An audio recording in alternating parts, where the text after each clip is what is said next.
On decision making, I'm curious to ask you, what's been the best decision you've made and what's been the worst? I mean, there's plenty of misses, right? But I think probably the worst, which is quite informative, was I didn't jump into... Does that affect your decision making when you're investing in someone?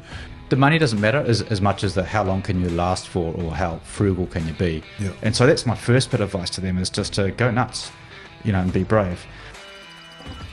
There's going to be lots of people listening to this are going to be like, dial it back on the pitch deck. It's very rare you get past page 2 or 3 with me on a pitch deck. I'll just start firing away and asking questions. I'm trying to help them and help myself understand why is this business awesome. We're all looking for the next Zero or Rocket Lab or whatever it may be company. Who's your pick on the next one? You're looking for that growth on growth. I think right now the star is... Hey everyone, thanks for coming back to the podcast. Today's episode we have Lance Wiggs. Lance is a 10-year veteran of venture capital in New Zealand and has had considerable experience investing in small to medium to large businesses and helping this ecosystem grow.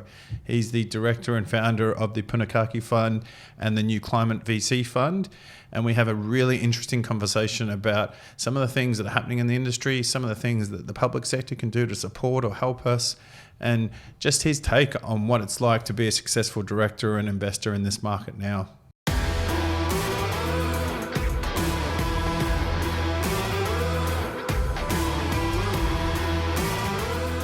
Kia ora. Thanks for tuning in to the We Fucking Love Startups podcast, brought to you by Talent Army.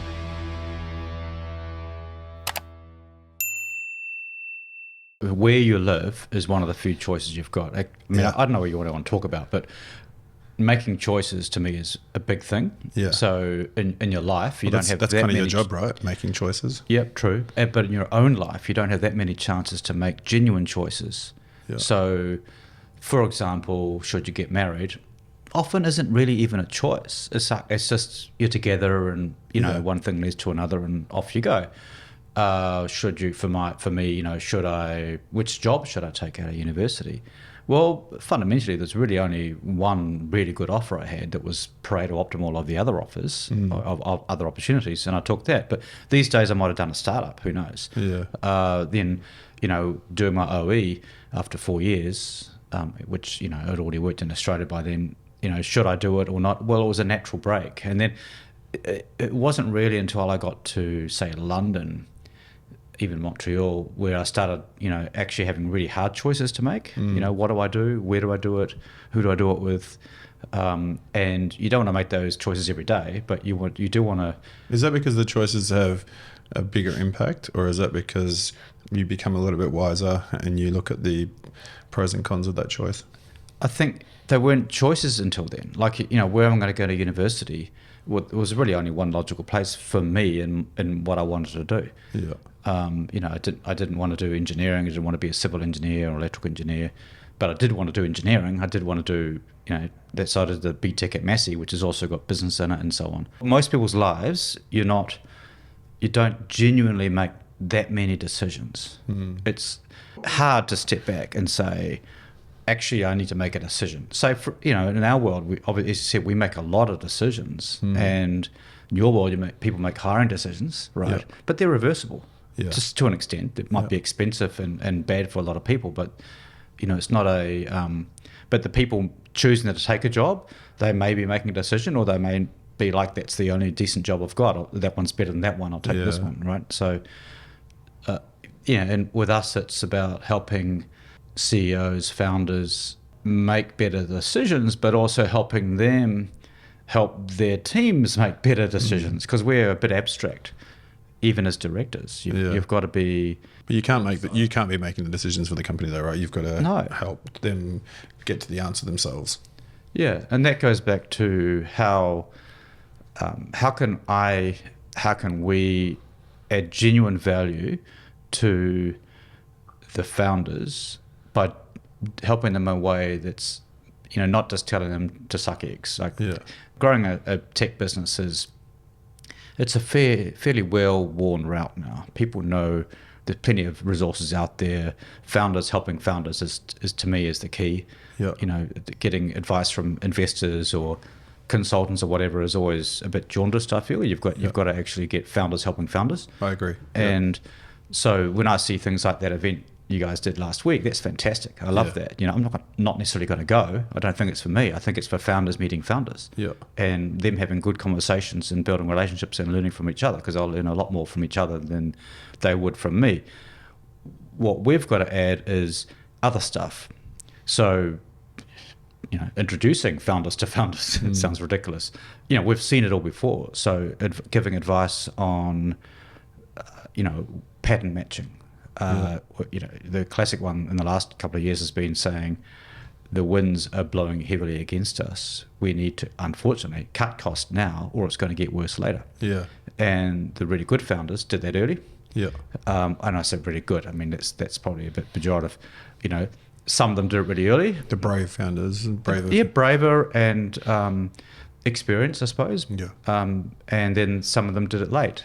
And the ones that did it late, they had a harder time of it, of course. Yeah. And you end up in places where you don't want to be, where you've got to make, you know, too many decisions around people's lives, losing their jobs. You've got to perhaps raise money at a discount. You're putting your business at risk. Those are the sorts of decisions that we can help with, because they're not made that often by individual companies, but, you know, we see them quite a lot. Yeah. You know, I've had many years of this stuff. On decision making, I'm curious to ask you, what's been the best decision you've made in investing, and what's been the worst decision you've made? The worst, there's plenty of misses, right?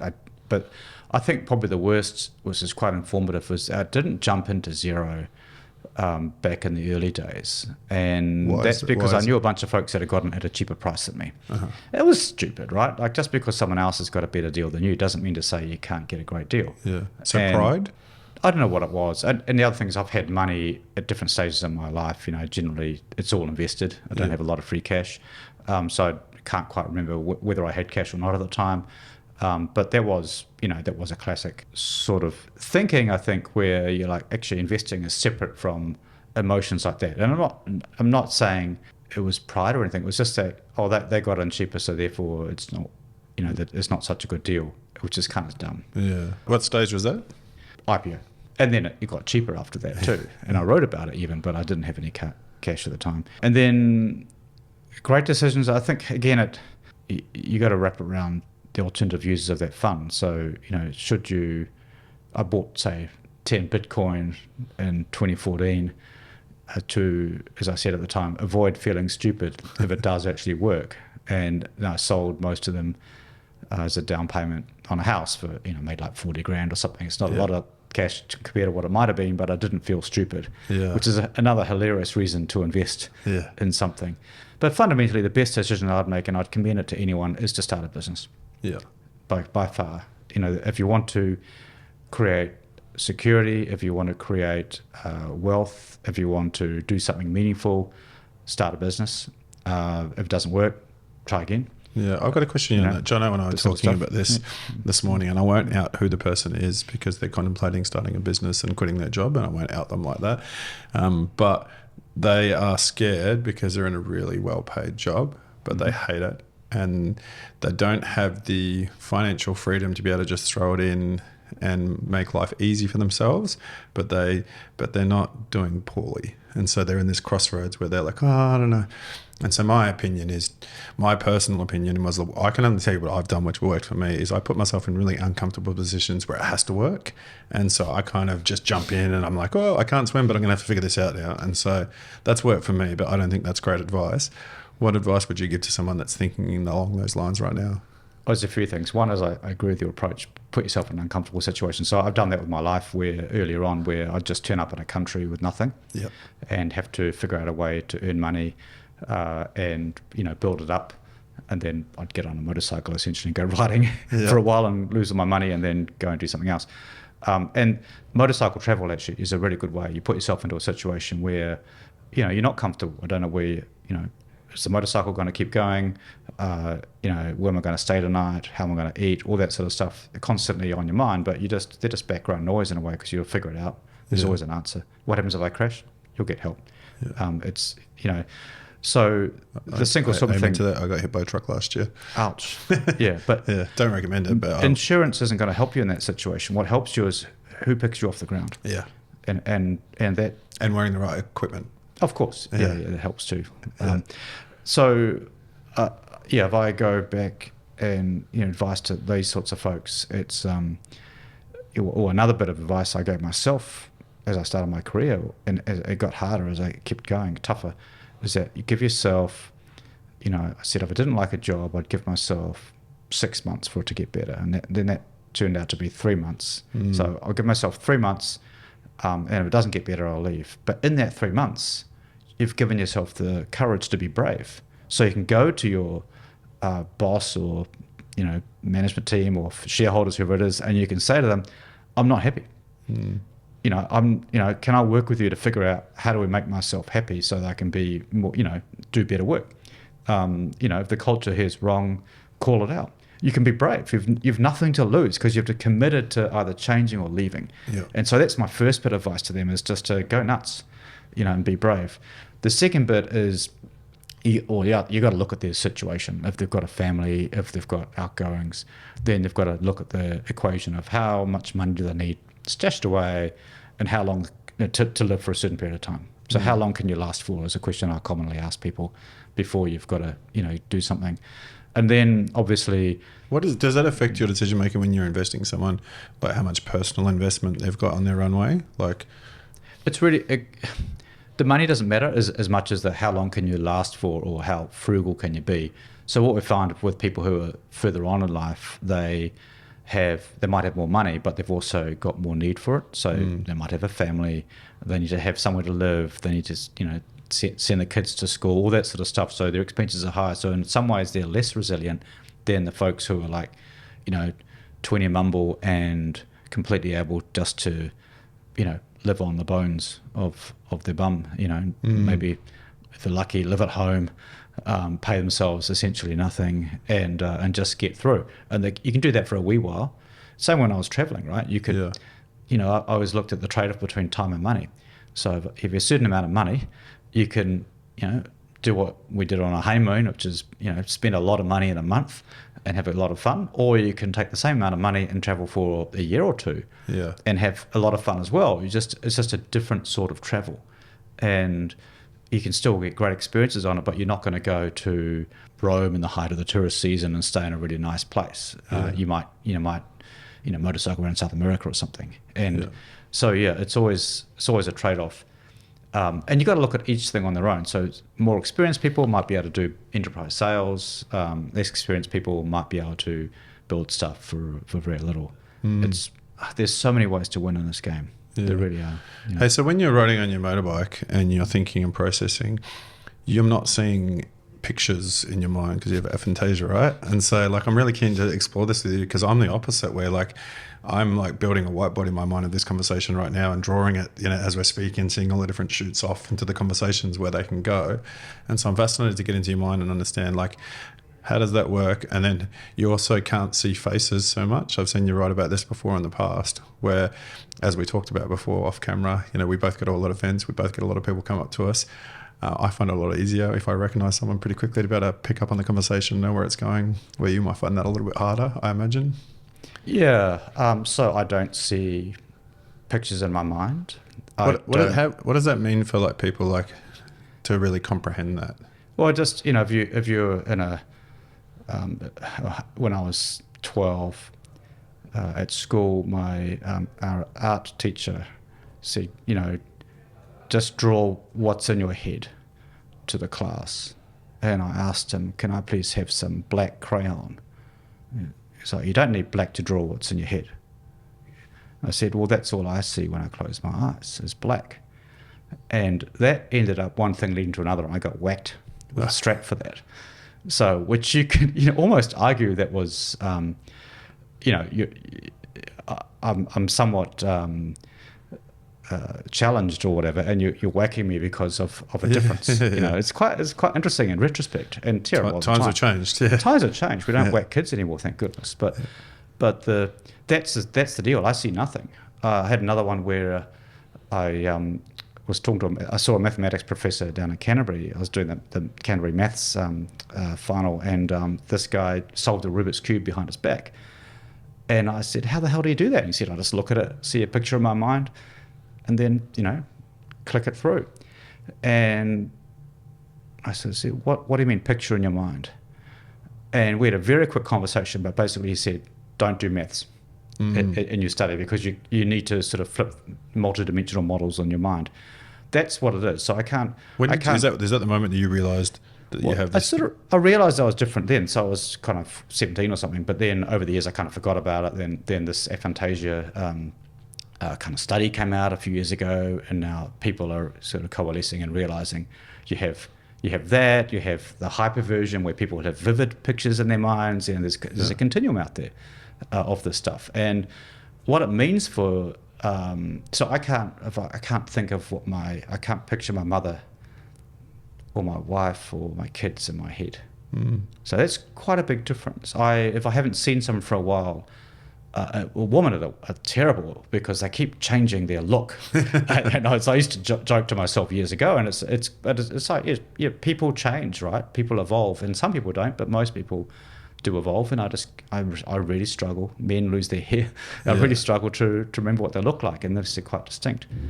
So if I'm in a room, I know very few people. People I know really well, sure, but otherwise I struggle to remember who people are, and obviously that comes across as quite awkward, to rude, and then it's very awkward for me when I'm talking to someone who knows who I am and assumes I know who they are, and so on. So now that I kind of know what I am, I'm a lot more comfortable asking them who they are. But it's still not very nice, right? I'm struggling with that at the moment, because I've gone from since I've started a podcast, a lot of people see me now and think that they know me, and they come up to me and talk to me, especially at events.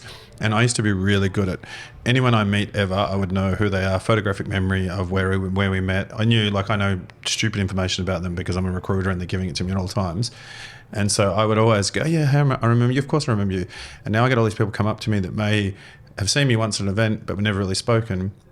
And they have full-on conversations with me. And it's taking me like 10 minutes to even figure out where they work or who they are, and so I'm really struggling with the change of not being able to use my superpower anymore, and now finding this new awkwardness and being uncomfortable and enjoying that awkwardness, even to say, I'm sorry, I don't know who you are, and it's humbling and weird for me.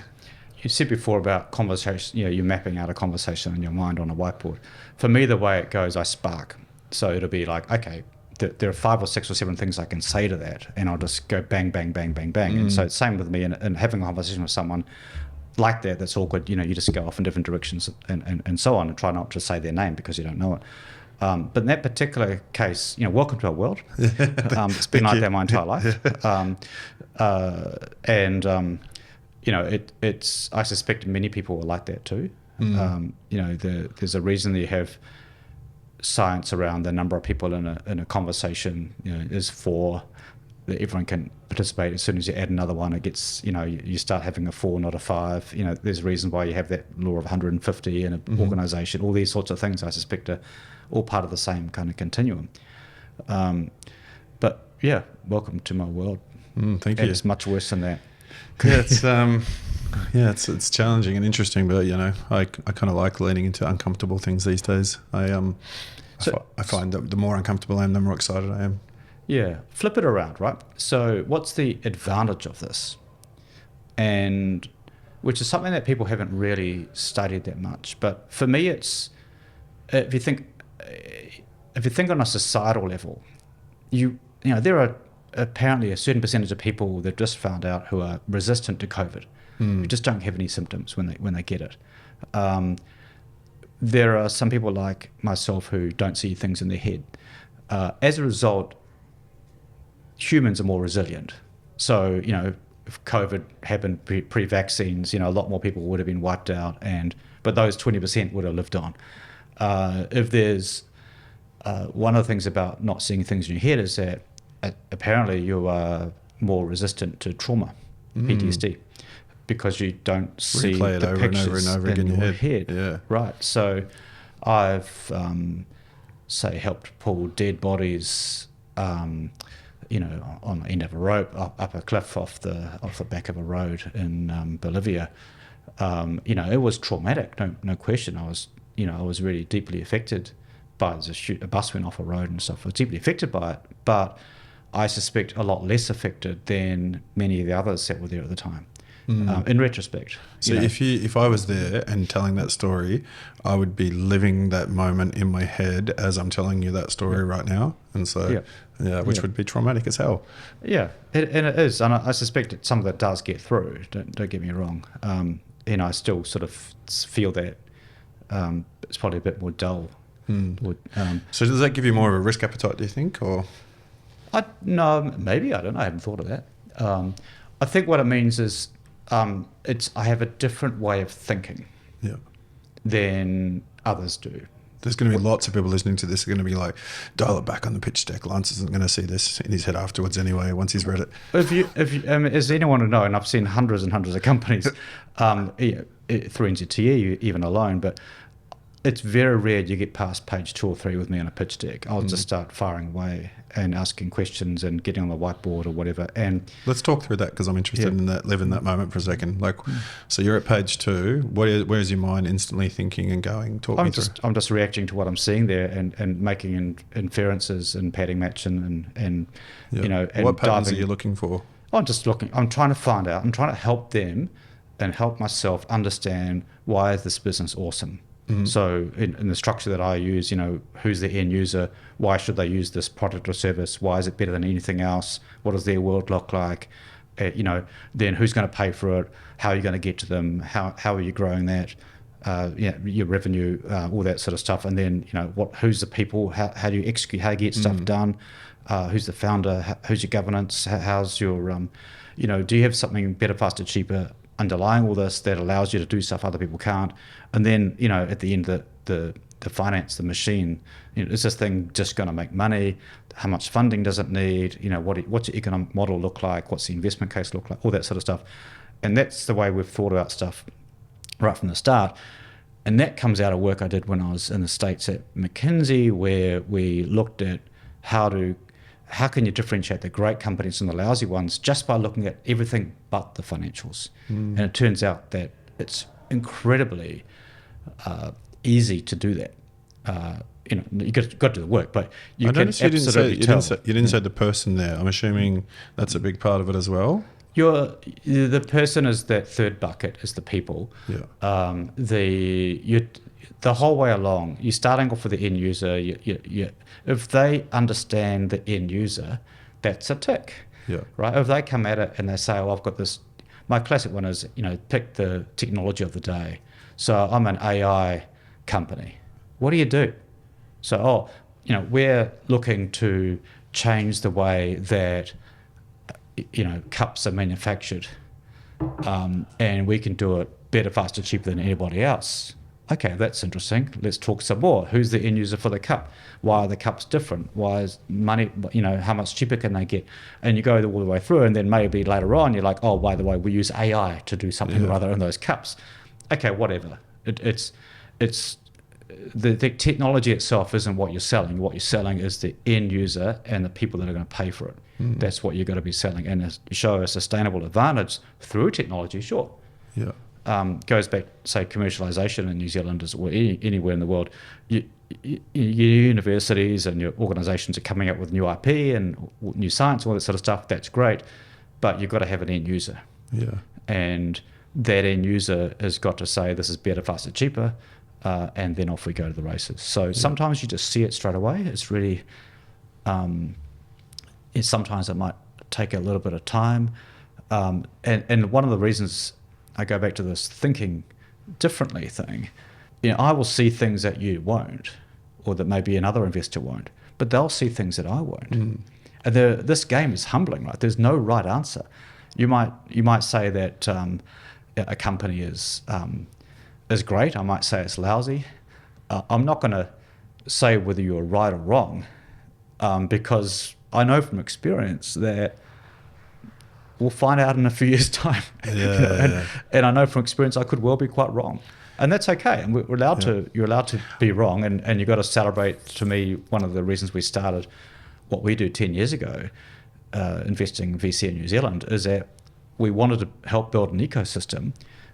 We wanted to have lots of funds with opinions who can give, in quotes, smart money, or at least not dumb money, to companies and help them and let 1,000 flowers bloom and water the ones that are the best, and off you go. And we don't have to be the monopoly on that. Yeah. Not by any means. So there's been a lot of talk recently about government and whether they should be funding things like KiwiSass and all these other things, and whether the government should be contributing more to the sort of startup ecosystem, or whether the startup ecosystem should be just doing it themselves. And so I have my views on it, but I'd be keen to understand like your views or any thoughts you have on it. Yeah, by and large, governments should be there. We live in a capitalist society, right? Mm-hmm. What does capitalism mean? It means that businesses run the society. But if you take that to the extreme, you end up with essentially fascism, which is where the businesses run the whole place, and you have often a dictator, and things are done for the money god as opposed to for the people.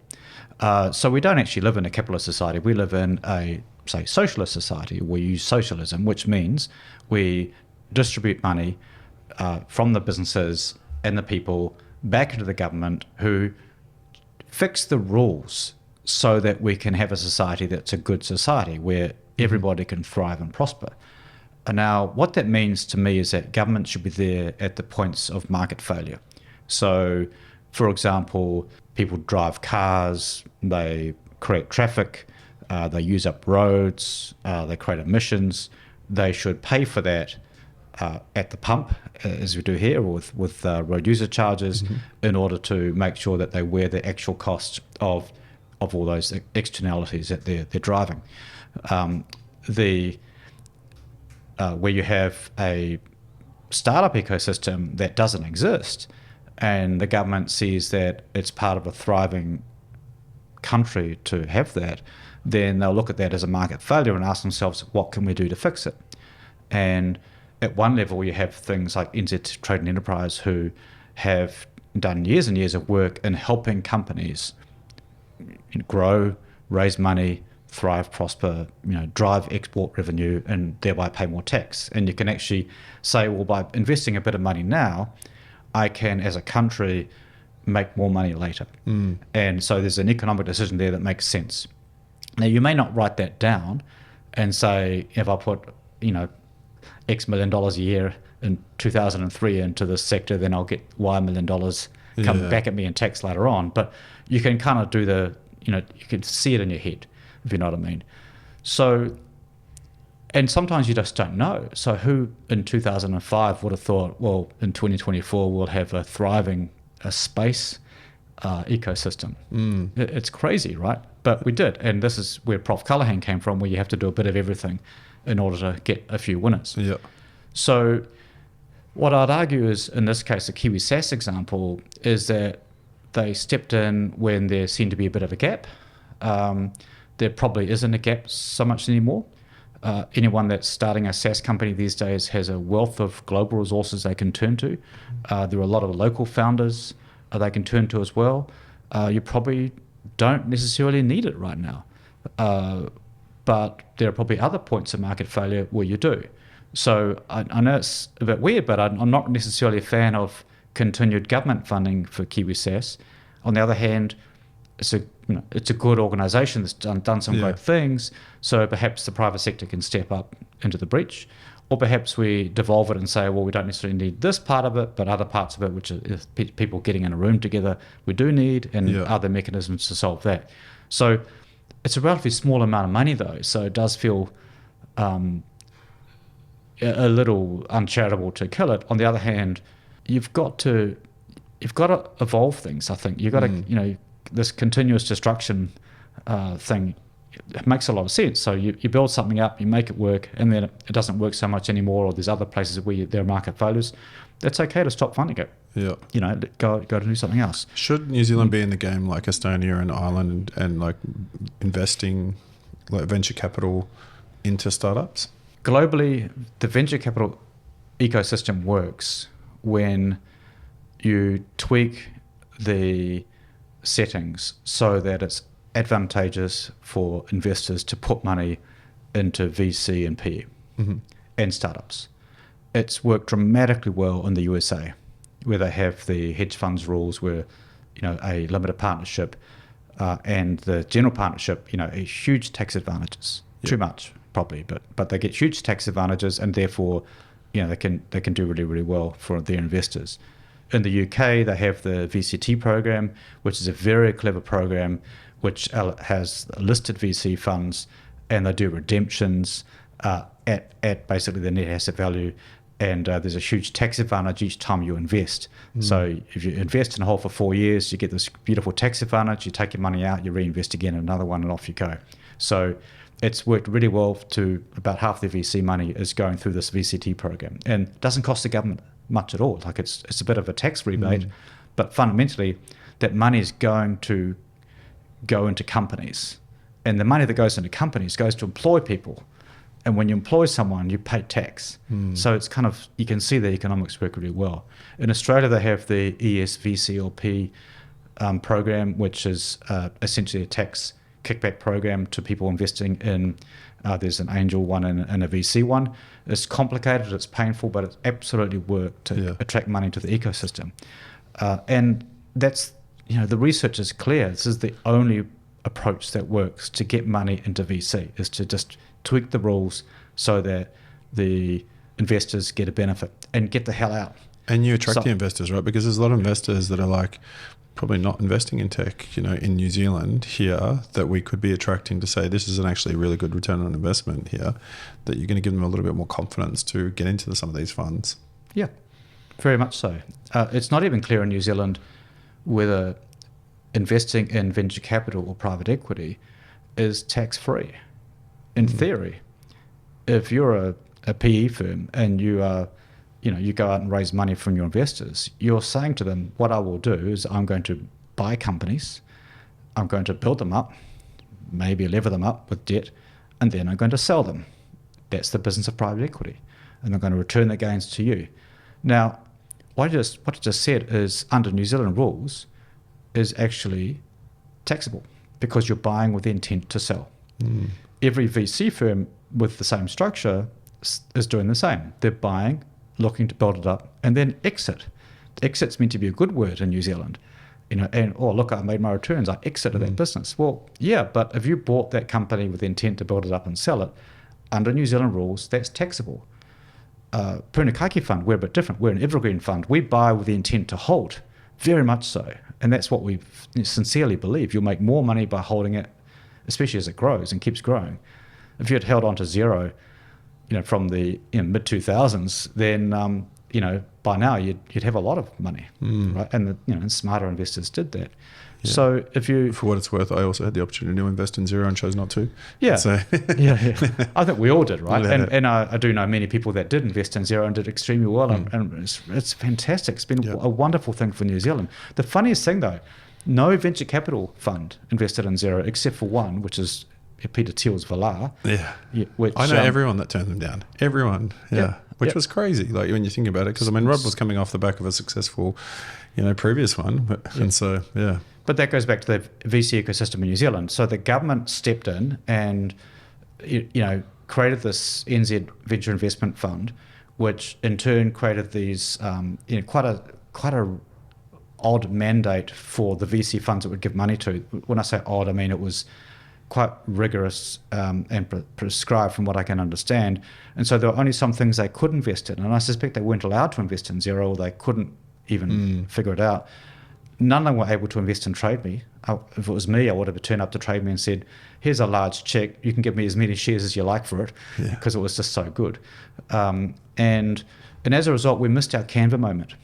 We didn't have 2 or 3 funds getting into zero and Trade Me and making a lot of money and showing the game works. Yeah. And if we'd had that, then we would have had a vibrant VC ecosystem by now. But the government stepping in and saying, this is how you do VC funds, these are the managers we've appointed, this is the way, and then those managers, unfortunately, didn't do well. And the money was essentially, gone. So that in New Zealand, we do have long memories when it comes to some things. And so when we turned up in 2014, 2015, 2013 trying to raise money, we didn't use the words venture capital because that was a bad thing in New Zealand. And so, we lost 20 years, I feel, by the government stepping in somewhat ham-fistedly in retrospect and trying to create an ecosystem by, doing a fund of funds. And if they'd just fixed the tax settings back then that may well have had quite a different outcome. Yeah, I'm 100% with you for what it's worth. And I was talking to Judith Collins at that SAS event, and I may have been the guy shouting at the chant tax-free ESOP, while she was talking, because I just think, give employees also the appetite of risk to go in and, not have to pay as much tax or pay any tax on, share options. I think you'll create those people that are potentially thinking about joining or start looking at a startup, give them a little bit more faith, but, on their lottery ticket. But I'm not too worried about the tax-free nature of the ESOP. I just want clarity. And I think people should pay tax. It's a good thing. And if you've had a big exit and you end up that's what I mean. At the employee level, most of them don't. They've taken. So I'll give you my example, right? At Vend, I took a $130,000 pay cut to go to Vend because I wanted the experience of working at Vend. And then my ESOP return on investment was probably a third of that, And so I was lucky. I was privileged enough to be able to say I can take a big pay cut because I want to go and experience a rocket ship. But a lot of people can't, and I want to give them that ability to say, well, if you do invest in yourself, hopefully, you can get a little bit more back in return. Yeah, ESOPs are a bit of a winner-take-all game too, though, where only a few companies are going to actually pay it out. Yeah. I'd love to be able to do a bit more share granting so that people actually get shares rather than options. Yeah.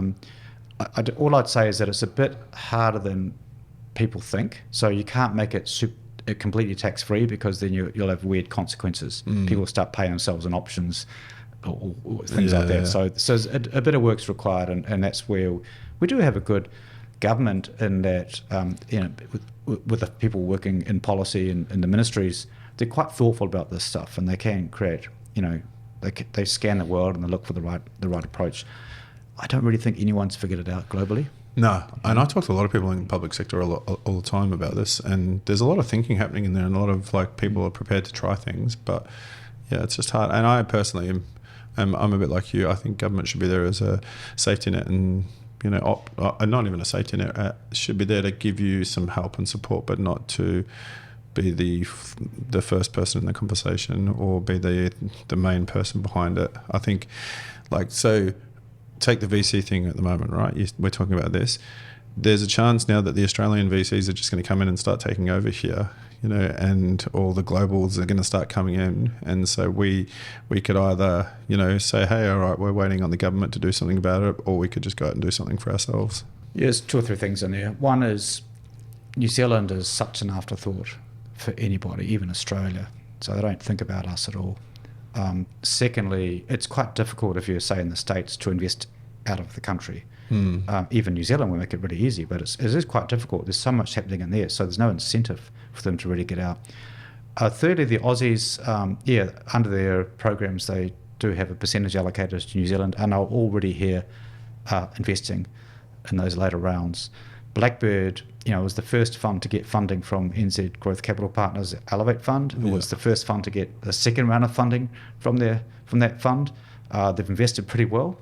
Their last fund they raised, I don't know, 50 to 100 million in there somewhere. 60, I think. 60, yeah. A good chunk of which was from Elevate. But meanwhile in Australia they raised, $1 billion. Yeah. Or $1 billion between them. And so what's New Zealand government doing subsidising a fund that just raised $1 billion? It's a really weird situation, I feel. I think one of the interesting things you could say here is well, what's the market failure here? The market failure is that the Aussies are raising a lot of money, the Kiwis aren't. Why don't we reconcile the two systems so that we can invest in each other's spaces more easily? Now, that may not be to our advantage as a fund, but it may well be to the advantage of the ecosystem here. I don't know. You can be a bit braver, I think. We really, as an ecosystem, the other thing is we've got to demonstrate that this is a good place to put your money. Unfortunately, it takes 10 to 20 years to do that as a fund manager. And Mobex's done it, right? They started in 2006, 2007, that sort of, arguably they say they started when they invested in Trade Me, but that was really real angel stuff. Yeah. You learn and you grow as you go. And they're now, getting up towards 20 years in, and that's all good. We're 10 years old. We've had 40% of the funds we've raised has been, we've had returned back to us with dividends and exits, which is quite nice. But it's still relatively early days because, some of our best investments are sitting there and growing on the books, and we don't want to sell them, right? So it takes time. We had a wave of government-sponsored funds in the early 2000s, and then we had another wave of government-sponsored funds in kind of 2020, 2021. Turns out that was bad timing because it was kind of top of the market. Yeah. A great time to raise money, great time for exits. And so some of those investments that were made were expensive. If your company is great, it doesn't matter. You'll get it in the end, but it does take time. So right now the market's really moribund. It's going to take a while for those that funding to come through. Whether the government funds give those funds money or not is kind of moot because the other funders are probably looking at it side-eyed anyway. Yeah. That's where we are. Let's talk in 10 years' time. We'll see how we got, where we got to. What I want is a lot of funds to succeed really, really well. A lot of companies succeed. Tens of thousands of people working in the ecosystem to enjoy, success at work as well as financial success. And that's what we're trying to do here. I would love to see more zeros, as in listed companies that are still based in New Zealand, where people haven't necessarily taken their cash and they're still riding the long haul. Just what I want to see. How do we get there? You've got to try 1,000 things and back the winners. And a government that thinks about, going back to the government question, a government thinks about different settings and so on is helpful, right? I don't think the government should be picking winners though. Never been a fan of that. I just wanted to talk about another thing that springs to mind though, and that is the difference between how to make decisions, right? We were talking before about, people don't genuinely make that many decisions in their life. For me, when you make a decision, you've got to be long, wide, and deep. So long is thinking in the long term, not just, hey, if I have this donut now, it's going to be delicious, right? But thinking, if I keep eating donuts, it's going to be bad. So maybe I should constrain my eating. And that goes to investing in this ecosystem. Short term, I can get some money to companies by making a fund or whatever. But longer term, how do I create a thriving ecosystem in VC in New Zealand? Well, that's probably around changing the game so that investors are getting advantage. The wide, or let's use the ferry example, right? We just had this debacle with the ferries where a decision was made to buy some new ferries, which were just amazing. They're going to be hybrids. It would have been an incredible tourist experience, much bigger capacity for people and freight and so on. And then a decision was made to not fund the ferries, and now the current ferries we've got are falling apart, and so you lose trust in actually. One just got stuck recently. Right? and so do I want to take the car to the South Island? It's a genuine question now. And so if you think about decision making there, it's like, well, long-term decision is, well, what's the short term? It's going to cost us more money to get really good ferries, but longer term for New Zealand, those would have been absolutely amazing because the tourist experience would have been just globally amazing, and all that other good stuff. A wide decision is where you're looking at all the externalities around the decision. So in the ferry example, or they're hybrid, so they're not purely electric, so they are still fossil fuel powered. Over time, it's going to become less and less acceptable to burn fossil fuels. You're going to have to pay a price for that in some way, whether it's a societal cost or whether that's an actual physical cost, an actual cost or so on. And people aren't going to really accept going through the Marlborough Sounds and spewing out fossil fuels and the noise. So, but a hybrid gives you a bit of both worlds, so it's not so silly. And then beefing up the wharf helps. And so thinking of all the wider consequences, employment, the economy economy, tourism, all that sort of stuff is really important as well. And often we don't draw the circles far enough out, because we're thinking is just say KiwiRail, all they care about is, how much money do I make from this ferry? But as a country, you've got to think about, what about tourism? What about trade? What about international reputation? What about our emissions profile? What about all this other stuff that you think about as a country? And then deep is kind of drilling down into something and asking why. So in the incident just happened, the ship apparently lost its steering and ended up, grounding itself, in a nice way, so nothing was hurt. So before you start getting angry and say, well, it's clear they're incompetent and the ship lost its steering, you've actually got to do the proper ICAM and say, what actually happened there? What were the contributing causes? What was, what were the physical factors? What was the environmental factors? What are the management factors? What actually went wrong? And then you drill right back to the underlying causes of all that. And you always end up with management processes. Yeah. And then behind that, it's like, well, and obviously one's going to be all these ferries are, old, and so on and so on. You end up thinking, keep asking why, and the 5 whys it's called, and you dive deeper into this thing and come up with the underlying reasons why something is wrong. And I tell you, every single time when you have a safety incident where someone dies, where made a poor business decision or whatever, every single time you do this analysis, you always end up with management factors. So there was a poor decision-making framework, there was no policy, there was poor governance, whatever. Just blame the board, right? Blame maybe the shareholders, and there's a structural issue that needs to be fixed. So you don't blame people. So you blame process, I guess. So you go back to those questions of when you're asking a question of say, what's my tax system going to be, or how do I fund venture capital? You've got to think in the long term. So, where we want to end up. And,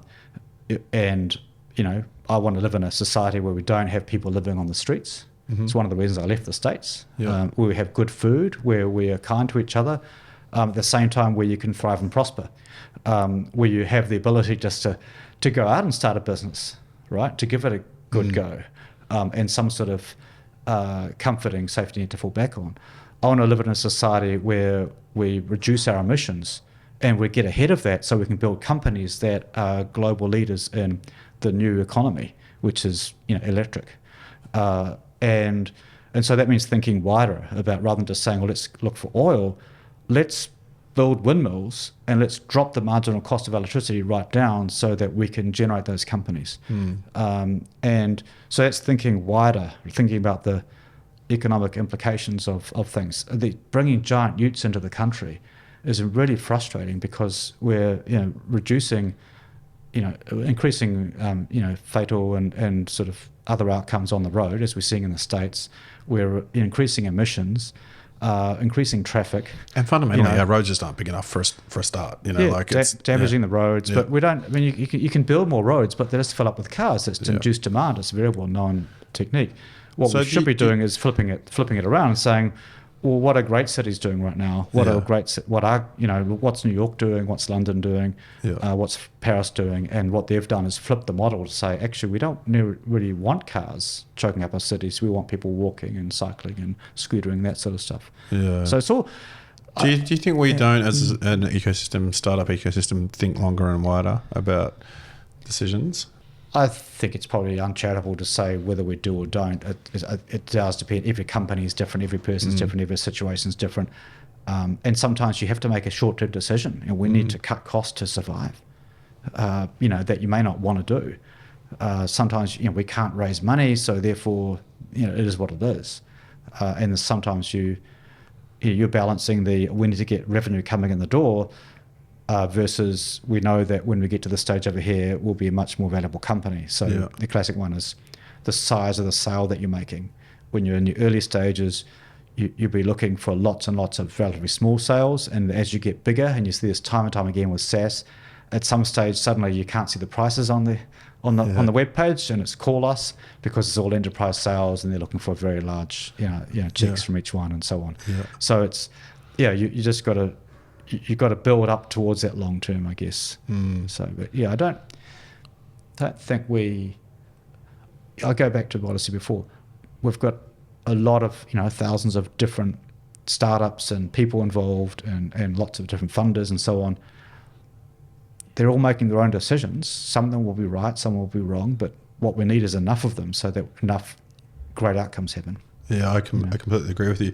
Hey, we're running short on time now, Lance, and we are finishing this season's podcast episodes with a guest question from a previous episode. And then what my job is to just throw it at you without preparing you in advance, just to get the top of the brain answer. And the question that it's for you is quite timely, actually. What's quite pertinent for someone like yourself is, we're all looking for the next Xero or Rocket Lab or whatever it may be, company.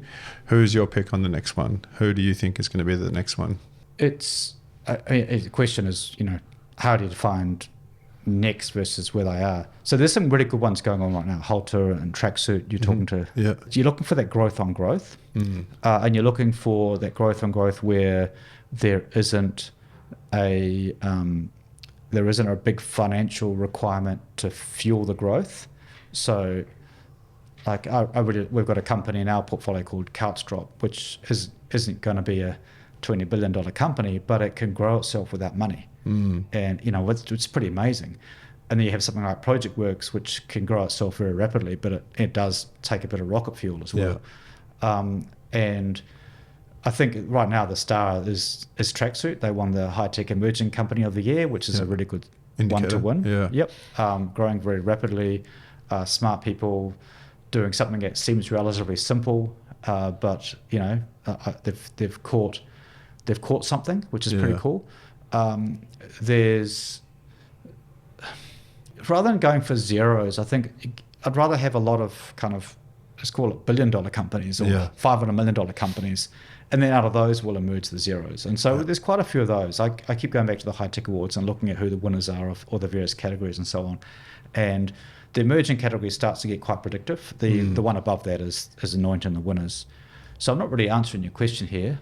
I guess it's a bit of a I don't know. Yeah, I think we'll tell you when we find out. You gave me a couple, and I think I would tend to agree with you. But they're the ones growing rapidly right now.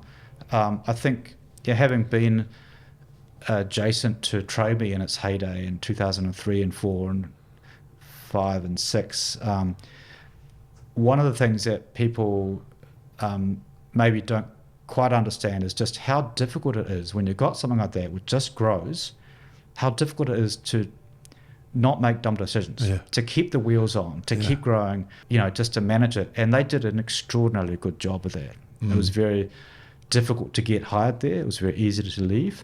Perhaps didn't make some decisions that I would have made, but they did more with less. They did more with less. Yeah, they did it very frugally as well, and so on. And so it just takes discipline and time and a lot of luck as well to keep that machine going. Yeah. And you go through different inflection points where, as you get bigger and bigger and bigger, how you change the way the management set up, the governance, the structure of the company, the culture changes necessarily. Yeah. And every time you go through those points, there's a risk. So we just need lots and lots of companies doing really well, and hopefully a bunch of them will get through. Awesome, mate. Hey, what's your question that you would like to hear from someone on the show? Social media is destroying our kids. It's destroying our adults, destroyed society in many ways, polarized us, ended up driving horrific political outcomes, the rise of extremism, and it's the most scared that I've ever been in many, many years about the world, I guess. What are you going to do about it? Interesting question. I don't know. And I think for TikTok, if I was to keep going there, I think TikTok is actually not that bad versus Facebook and Instagram. When Instagram, a Wall Street Journal article or maybe a New York Times article just recently said that they've been showing sexual content to 13-year-old kids very rapidly when they start an account. If you choose to go that way, which when you're 13, you may well do so. And I'm terrified at how we've polarized the world, or isolated the world into lots of different buckets of misinformation, and we no longer have that central source of news that we all trust. And maybe we'll never get it back. Yeah. And so you're ending up with elections happening where people are making decisions based on a real subset of knowledge, and quite biased at that. Only 20% of voters in the USA are engaged, either whether left or right. Most people are making decisions on how they vote based on not being engaged, very little bit of information, and very jaundiced information at that, and that's terrifying. I agree with you, mate. I agree with you. Hey, thanks so much for coming on, mate. It's been a really interesting conversation. I could have kept going down like 9 different paths in my head there, but I was trying to make sure we covered a few topics, and I think we touched on some good ones there. And so thank you so much for coming on. I really appreciate your time. I look forward to the long and deep decision making of you and your funds in the future. And I think it's fantastic that we've got these funds here that are with us for the long term and making some good returns as well. Thank you. Thanks so much, Lance. That was a really cool conversation. If you're lucky enough to be watching on video right now, you'll see the visuals of me and Lance talking, and you'll see me looking directly into the camera right now. If you only listen to us on audio and you also have aphantasia, I'd love to hear. Talk me through when you're hearing guests and I talk on a conversation on a podcast, like, how do you hear it? How do you see it? And I'd be really curious because it just fascinates me. I'm so visual. And so I'm really excited, like really curious about if I was listening to a podcast and I was hearing these stories, like what's going on in your head? Because my head is just filled with the actual play-by-play of the stories and I can almost see it. And so, yeah, really interesting guy, Lance. Really love that conversation. It's great to hear his take on, what that we can be doing better, what some of the support that public sector can be doing, and like decision making. And that was for me the crux of the conversation that I wanted to get to with Lance, is understanding the mind of decision makers in our ecosystem and then spinning up that information so you can hear it. And so, hey, thanks for joining me. See you on the next episode. This podcast is produced by John O'Tucker from Empire Films.